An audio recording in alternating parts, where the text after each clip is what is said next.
Hello, everyone. Professor Copeland. I'm really excited to take another course with you. I think this would now be my third course. And so this week we got into two of our readings here, the Hidden Dimensions and the Strategic Networker. We started with the Strategic Networker, and I watched a snippet from Professor Castleberry, who I also had for a media course back in my bachelor's program, another great professor. And so um, he stated that this book was really like a guide. And as I was going through it, that's really what I picked up on. So it's really giving you the guidelines and the things you need to become a really well established networker.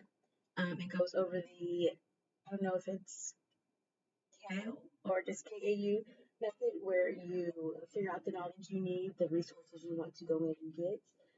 You then access those resources, and then it provides you with the tools to then go and utilize those resources.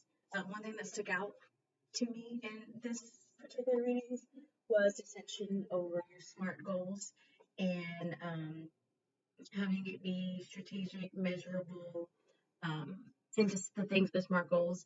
Here recently, we just did performance reviews at my job, and as assignment supervisor, and one of the things that we encourage our employees to do is set goals based off that SMART theory and that SMART method. Um, Another thing this went through was just the stages of the SMART goals: your opportunity, contact, explore, strategize, negotiate, and then come to a solution. I found that very useful. But I think the whole point that Dr. Hatala was trying to get across is just giving us the tools and the resources we need to become um, better networkers and utilizing the resources that we have in front of us.